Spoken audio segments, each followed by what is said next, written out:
Welcome back to Melodic Memories of Lights Monarch. I'm Casey, and what a week it has been. Apologies on the delay of this episode. I know it is a day late. I'm sorry, but I'm here. I am back now to chat with all of you, and I do have quite a lot to talk about. First and foremost, though, we need to jump back to the Olympics. I know, all is said and done, and no, I'm not going to whine about Team Canada anymore. Am I still upset? Yeah. A little bit, maybe a little bit more than I would like to admit, but this is good news, not bad news, at least not for, Canadians. This is good news all around because NF, his song Fear from his newest EP, Fear, the title track, it has become the most Shazammed song. I don't know if it's like ever or the year. I'm not really sure what the statistic was, but most Shazam song of that week, let's say at least. And it's insane. It's awesome. I love that fact because the big skater for the United States, unfortunately, he was, expected to win gold, and everyone assumed he would. He fell short, unfortunately, and heart goes out to him. I watched his performance, and it was very heartbreaking. You could tell on his face immediately that he was just upset. But that's not what this is about. This is about his performance a little bit before so, where he did a figure skating routine to the song Fear. It is so cool to see. If you haven't seen it, please go look it up. It's awesome. He did a great job, a great ice dancing performance. NF even commented on it as well. Or I should say figure skating. I know figure skating, ice dancing, they are different things, even if you might not think they are. But with Fear being, recognized on a worldwide stage, NF being recognized on a worldwide stage, it just makes me happy for one of my favorite artists getting noticed that way. Like, yes, he doesn't need it. He's never chased that kind of popularity. But for people to, hear it and then see someone perform the way they did and be like, wow, that song was really good, to then Shazam it while he's performing or while it's being shown at the very least and actually listening to it. I don't know what the statistics are of them checking out the rest of the EP or any other of NF stuff. Maybe this is just going to be a second run of like Let You Down. When Let You Down got really big, people didn't even know who NF was. They knew the song, they recognized it, but didn't know the rapper himself. But regardless, wanted to start today off with some good news. Aside from that, though, I'm not done with the good news just yet. Black Veil Brides, my favorite of favorites, band that has helped me through so much in my life, more than I could probably ever begin to put into words. I got a massive surprise. I can't remember what day it was, mind you, but it was last week. Massive surprise. Opened up my email after finishing up my first kind of half day of work. And holy hell, lo and behold, sitting in my email was a message from Black Veil Brides. Now, if you are signed up to their newsletter, you will have gotten this as well. And it isn't something that is still ongoing, unfortunately. It was another limited to 48 hours kind of thing, just like the digital pre-order of their album, their new album that is still unnamed. Still have no idea what the name is, no idea what the artwork is, aside from that little blurry photo, but it is all the same as that one. Same time frame and everything. But in saying all of that, yes, we got another album pre-order, but this time it was a physical CD and DVD. Combo pack, if you will. Now, we got a pre-order for a DVD CD combo pack that, because you're a subscriber, we have a very special offer for you for the next 48 hours, which again is no longer available. I'm sorry. I did tweet about it though. If you want to know about these things, follow me on my socials at Lights Monarch. You will get notified if you're not, for some reason, not subscribed to Black Veil themselves. But to continue, you have access to pre-order the exclusive CD edition, this exclusive CD edition of our brand new album. This version will never be released to the public in this format.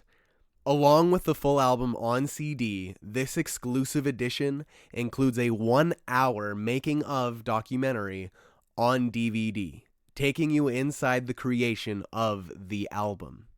This is the only time and only place this version will be available, and it includes the full album on CD, the 1-hour making of documentary on DVD, and exclusive CD/DVD digipack packaging. I know, not the most riveting thing when I just read it out like that, but you bet your ass I was extremely excited, so caught off guard. I did not know that would just be there in my inbox. No clue, but the moment I seen it, you bet your ass I ordered it.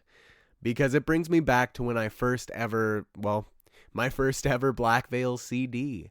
I remember it very vividly. I believe it was for Christmas. If not, it was just a random gift. I don't know the exact time frame. But let's say Christmas, as I do think that's what it was for. My dad, bless his soul, he doesn't know much about Black Veil at all, aside from what I've told him over the last, 11 years.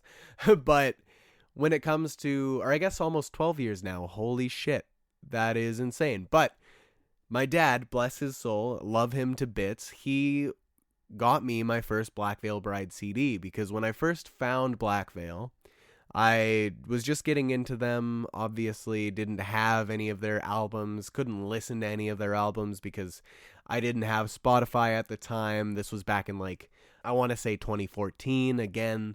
It's been a while, and when I finally got a CD, I remember opening it and it being so cool. This is I don't even know how to put it into words really, but it was one of the coolest experiences, just opening it up and being like, wow, this is my first real album. Because even before that, yes, I looked at CDs before with my parents and had Shrek 2 soundtrack, Crazy Frog, I've had CDs.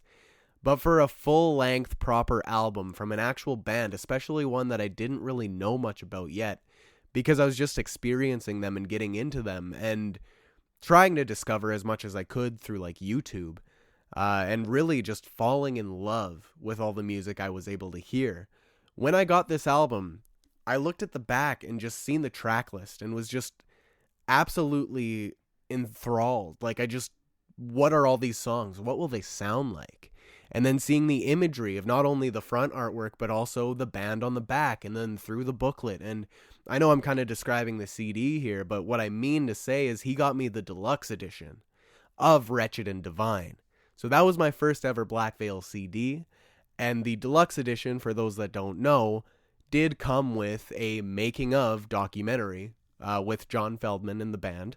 It was a great watch. I know that it has been released, I believe, on their YouTube. If not YouTube, then it has been released on their Patreon. I have the DVD, though, so I've seen it already years ago.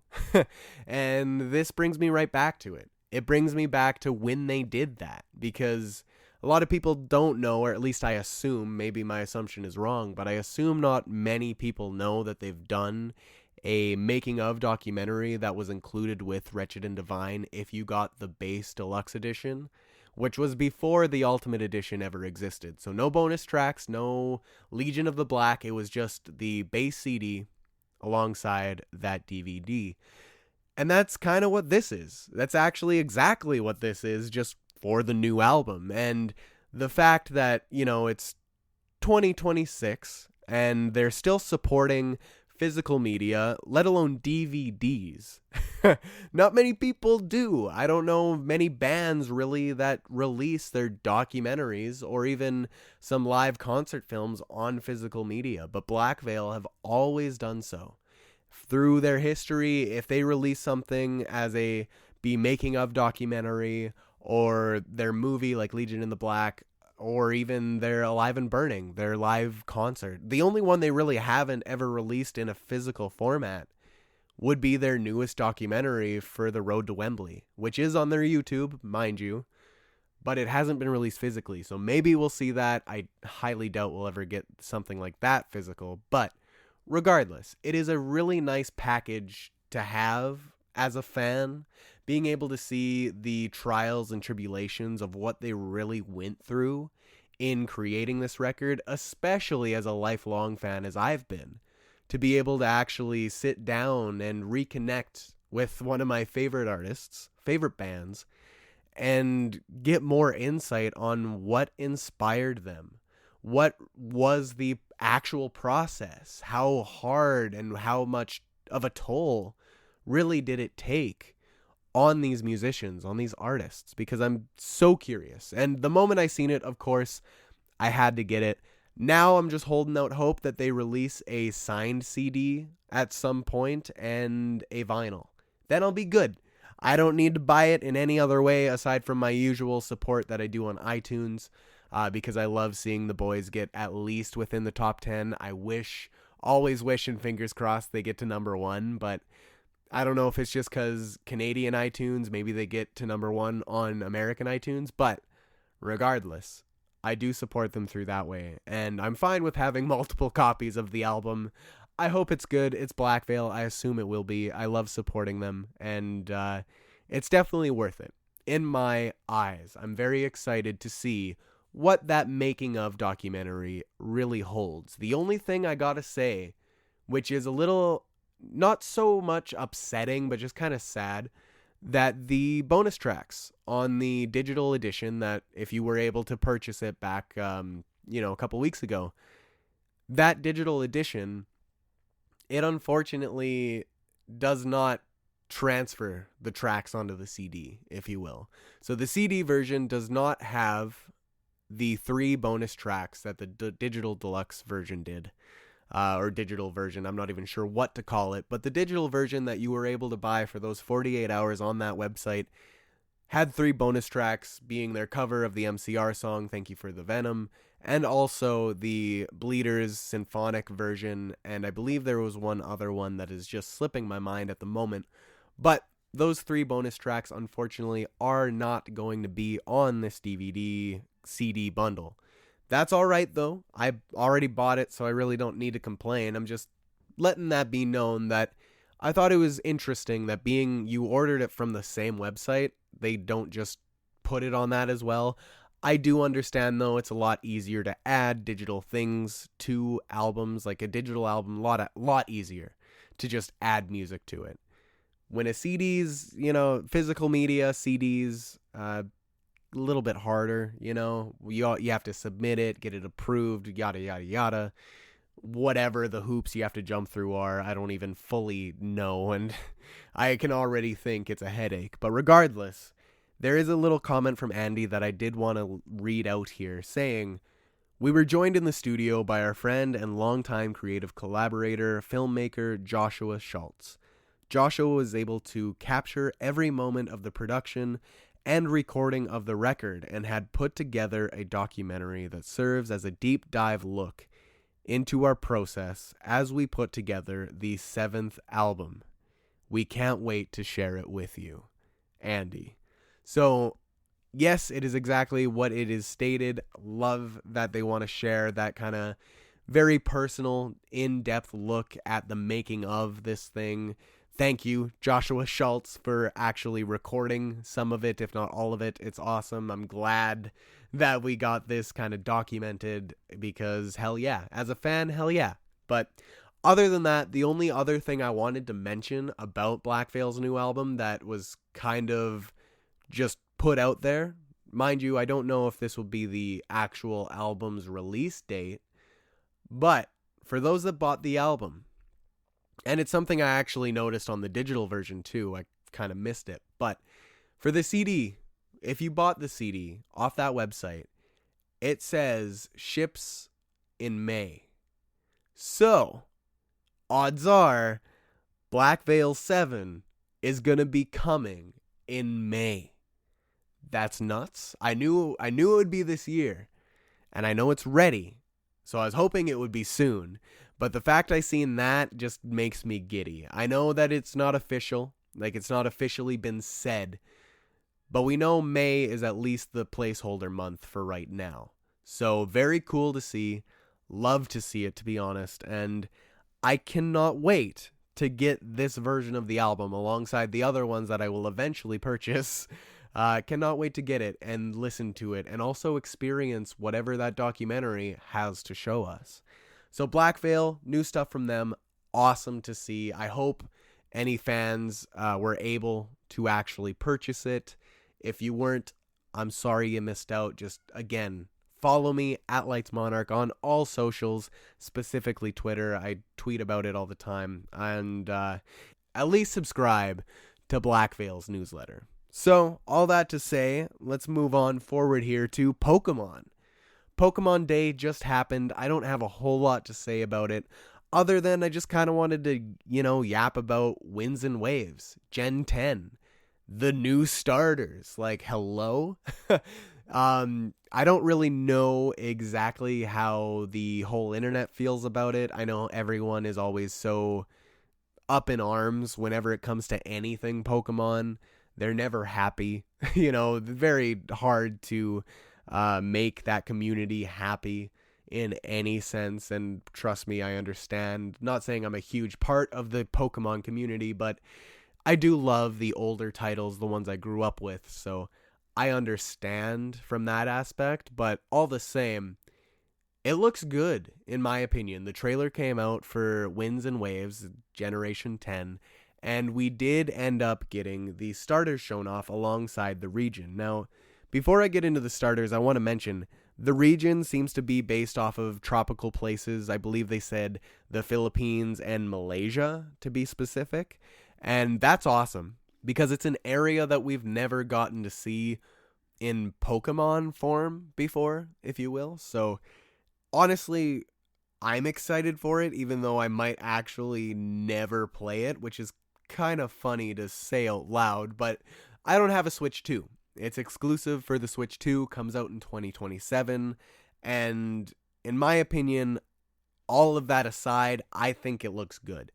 Especially compared to what Scarlet and Violet looked like when everyone were like, whoa, that looks good. Well, I have to say, this one looks extremely good. At least in terms of graphics. I know Pokemon has never had very good graphics, like ever, especially Scarlet and Violet, just being plagued with glitch after glitch. And yes, the games were playable, but they were like a shell of what they should have been. But to be honest, this looks like they fixed pretty well everything that anyone had problems with. Granted, it is not gameplay, it's not actual gameplay running on the Switch 2. Right now, it's just kind of what they wanted to show us. So we'll wait and see to see if the game is actually going to be, looking like that. But in the past, every other Pokemon game has stayed true to what its art style and everything looked like in that aspect. So odds are it's probably going to be just as good, especially with the power the Switch 2 has compared to the original Switch. Now, the starters. We got Brout, the little grass chicken bird looking thing. Love him to bits. Absolutely love him. Bushy eyebrows. Hell yeah. Brout is the grass starter. He's my favorite. I know I am in the absolute lowest of categories for people agreeing with me because he's everyone's least favorite, which is wild to me. I adore him. Then we got Pombon, which is the fire dog, Pomeranian, if you will. That is the internet's favorite. Everyone you talk to seems to like that one. So, we'll see what happens when evolutions come around, if that stays true. Hopefully it doesn't turn into a two-legged abomination like Incineroar has. Nothing against Incineroar, of course, or the Incineroar fans, but it's a little bit disheartening to know that every single cat or dog Pokemon that we've had as a starter has morphed into something that stands on two legs. And I know the internet is just fingers crossed and hoping, pleading with Game Freak to leave him on all fours. So we'll see. But then we got the water type Gekwa, which is a water gecko. So honestly, extremely sassy looking. I really like that one too. Don't really have anything bad to say about either three of them. They're honestly all extremely solid options, at least from looks. Granted, I can't say about anything else because that's all we know at this point. But Brout is my favorite. And the moment I seen these announced, my mind instantly went to Pokemon Emerald, Ruby, and Sapphire, the Hoenn region, and its own starters, being Trico, Torchic, and Mudkip. Now, those three are very, very similar to these three. They just kind of swap the typings of them, and I'm not exactly sure why. I'm not saying they're the exact same animals, don't come at me. I'm just saying they look similar. Maybe that was on purpose. Again, it's a region that has, quote-unquote, too much water, IGN. But it'll be interesting to see what these guys really turn into as they evolve and as the game goes along, and how the game's actually going to differ from winds and waves. Like, I am very curious, even though, again, I may never play them. We will see if I ever get a Switch 2, because if I do, I'll probably play it, and hell, I might even stream it. But that was Pokemon Day. There were some other things announced, of course, like a jukebox for the old Pokemon games, Red and Blue. It is actually a mini little Game Boy that you plug in cartridges to, and it plays the songs. I don't know how much it goes for or when it releases, but that was really cool. And of course, they showed off a couple other anniversary projects alongside things for like Pokemon Go and their other mobile games and whatnot. So, very cool things. I'm excited, but regardless, don't know if I'll play it.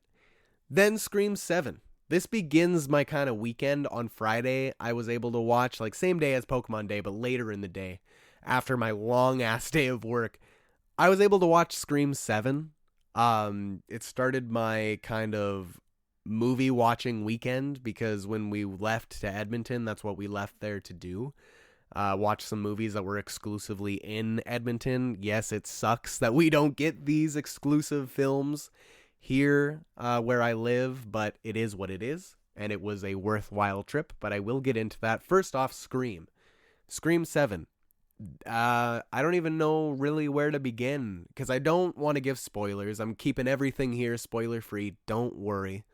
All I really have to say is that there is a reason it is reviewed so terribly.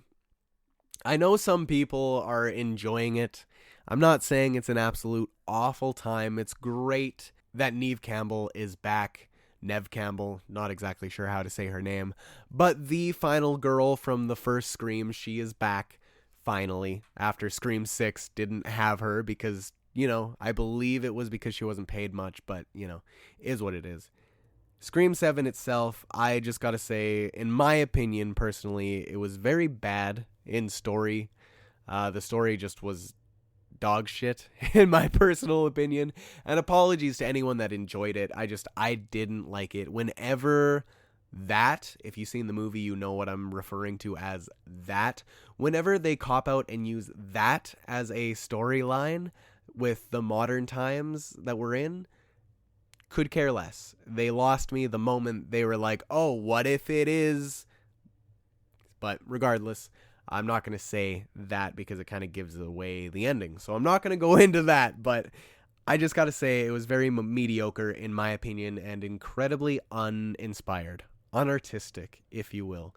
Some of the kills were really cool. I will give it that, but just as the Ice Nine Kills song kind of was for the Scream 7 soundtrack, I gotta say they were both kind of uninspired and just a little mediocre.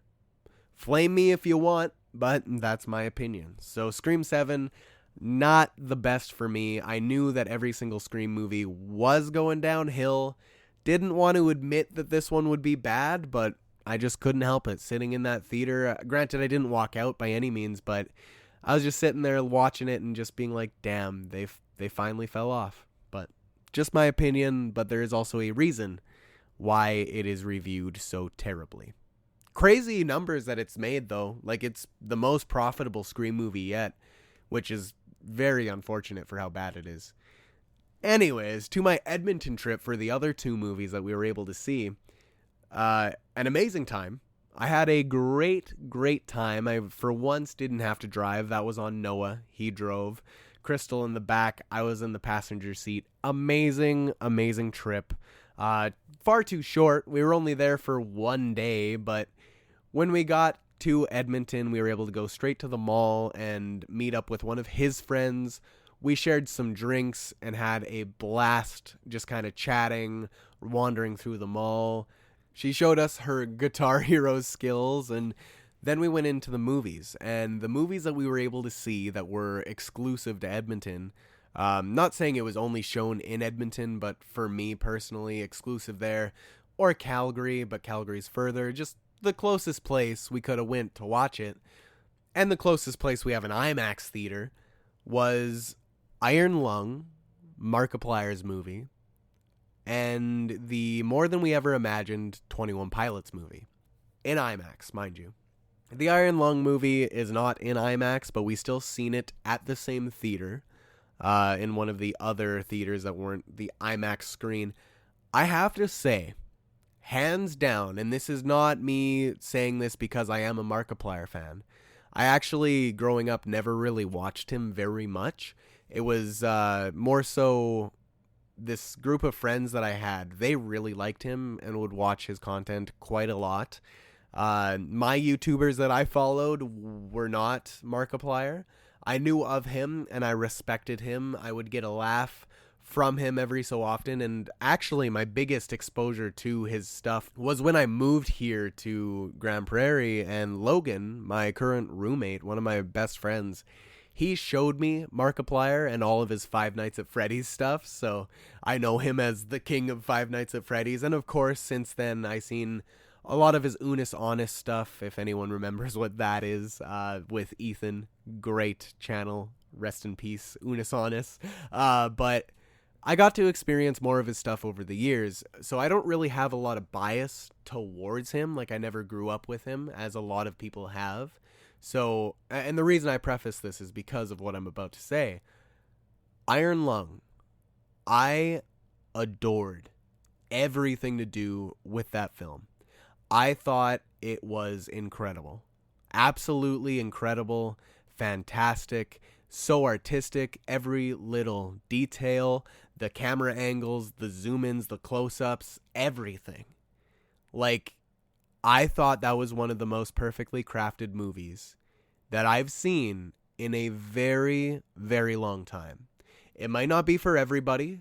Yes, it might move a little slow at moments for some people. But for me personally, while I was sitting in that theater seat, watching it on the big screen, I was locked in the entire time. Nothing broke my, nothing distracted me. Nothing broke my attention. I was locked in. And I am so glad that I was locked in, because it was worth, like, that alone. If for whatever reason that IMAX theater just like set aflame and we couldn't have watched the 21 Pilots portion of it that we went there to see originally, Iron Lung was just on a whim because it was still in theaters somehow. It would have been worth it. Even if we didn't get to see the 21 Pilots movie, that trip would have been worth it. And for me, that means a lot. I love 21 Pilots. They're one of my favorite bands. And this movie, holy hell, might very well be my movie of the year. I don't mean to hype it up by any means. I know I very much am. But I'm just trying to be honest in my personal feelings with it. And I would go into it, of course, but again, I'm keeping it spoiler free. So I'm not going into any details about anything, really. I just want to say, holy shit, best movie I've ever seen in a very long time. Not like my absolute favorite movie ever, but it was just so inspired. Like, you can literally tell that was a passion project just as it was. And that shines through. The love, the care, the attention to every single last little detail. Beautiful. Beautiful. I know the people I went with, Noah and his friend and Crystal. Crystal really liked it, but I know Noah and his friend said that they didn't really, not that they didn't like it by any means, but they just wasn't exactly what they expected it to be. And I mean, for me personally, I didn't know what to expect. All I ever seen was the trailer. Markiplier being covered in blood. That was it. No idea what it was going to be about. I've never played the video game. I've never watched the playthrough that he did of Iron Lung, if that exists, which it probably does.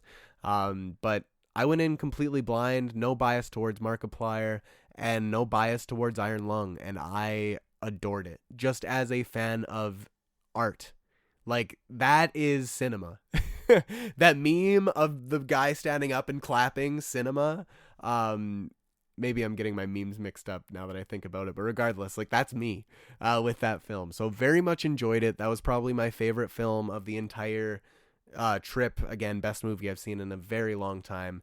And then we get into 21 Pilots, the more than we ever imagined movie, if you will, concert movie. The Clancy World Tour. We finally got to see it, and on the big screen. I got to see it in IMAX. I cried. Absolutely full of tears. I loved it. I loved every second of it. And a lot of the performances did bring me back to seeing them in Toronto for the Breach Tour. I know, different tour, kind of.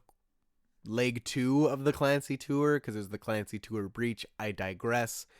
Very, very good movie. Obviously, if you like 21 Pilots and their music, you're gonna like the movie because it's the same thing as watching like the Eras Tour movie if you like Taylor Swift. So, yeah, really any artist, even Black Veil's Alive and Burning, same kind of idea. But they went the extra mile to some extent by giving us some behind the scenes during the film.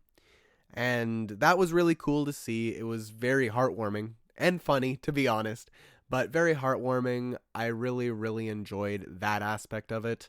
And the music, of course, is why we went. That's where it's at, and it didn't disappoint at all. All I have to say is Palladito, and I'm going to leave it at that. Those that know, you know. Holy shit. I wish I could have seen all of that entire show live and not just sitting in a movie theater seat, but it was awesome. It was great to see it in IMAX of all things. My second ever time seeing anything in IMAX. It was so worth it. Worth the trip, worth the price. I adored it. And I'm excited to hopefully see it come out on physical media at some point. Same with Iron Lung. I know that is coming at some point. Markiplier did say that he was going to release it on Blu-ray and DVD. Fingers crossed he adds 4K in there, because if there's a 4K, it doesn't even have to be a steelbook. If there's a 4K of Iron Lung and this 21 Pilots film, I'm copping both of those. But I digress. It was awesome. And of course, 21 Pilots, they're more than we ever imagined. It did take 4th place at the weekend box office, in the domestic box office, rather. So the American box office, with an estimated $4.3 million in gross revenue across only 833 theaters. Absolutely insane. It was only in there for the weekend. Not weekend, maybe half a week. It wasn't very long in theaters. I believe it was Wednesday to Sunday. So, kind of crazy, not gonna lie. But everyone that was there had a great time. You could tell they were all singing along, kind of grooving around in their chairs. Our showing wasn't as wild as some I've seen online. I actually seen some people jumping around, dancing in theaters. There's even some fans play fighting each other, which I thought was a little strange, but hey, each to their own, have a blast. But it's an awesome thing for people that haven't gotten to see 21 Pilots before. So the fact that this exists, it gives them an excuse to be like, hey, especially because they're going on a hiatus here again, let me see 21 Pilots. And that was a beautiful way of doing so. Then we made our way home after the films were all done. I had to work the next day, so it wasn't really, again, the longest trip ever, but we made the most of it. And the last thing I do want to say about movies, Scary Movie 6. We got the trailer. It looks so bad that it's gonna be good, it has the essence of that cringy early 2000s parody movies. It nailed it so perfectly. And obviously they did, because it's made by the same guys that made the original Scary Movie. And it has the same actors. They're bringing him back. It's like a reunion, honestly. And I don't know if anyone really cares about Scary Movie, but I grew up loving the movies. I think they're hilarious. Granted, the first one's really good. I can't speak upon the other, 4. But the ones that were made by those two, amazing. At least for parody films, amazing. Especially if you love horror and the kind of crude silly humor. So I'm excited for this because not gonna go in depth on it, but I'm just excited because it feels like, yes, it might just be a cash grab, but it feels a little more inspired than that. So I'm hoping, fingers crossed, that that is actually the case, that it's just a little bit inspired. So excited nonetheless. That comes out, I believe, in June 5th, if I'm not mistaken. And other than that, we got J. Cole.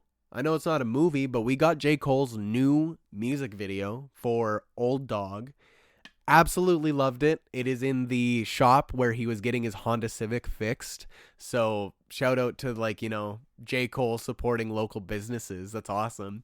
And I thought it was a really cool concept. I really enjoyed that video. And if you haven't watched it, go check it out. Other than that, though, the last thing I really want to touch on in its entirety is My Chemical Romance. There are rumors that they were seen in the studio once again. And the post that State of the Scene podcast, shout out to them, follow them on Twitter, they posted something and about that, like, leak about MCR being seen in the studio. Mikey Way liked it and then unliked it. So assuming he got flamed in the group chat, as the internet was kind of joking about, there's a chance that they were actually in the studio and are preparing some new music. Absolutely wild. Absolutely wild, especially with all of the theories and different things going on with Long Live the Black Parade, that tour they were doing. Ugh.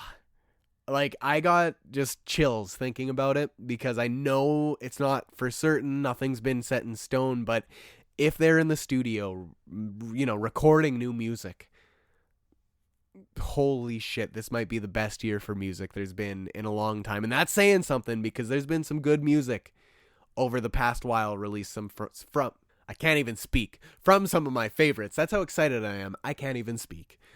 So if Black Veil, MCR, and Bad Omens, let's say, release albums in the same year, and that's just like 3 artists, because I know there's already a handful of others that have said they're releasing music. I mean, Noah Kahan, and, you know, I'm not going to go down the rabbit hole, but if just those 3 released albums this year, granted, assuming that they're God tier just as they've, you know, released in the past, this year is going to be amazing for music.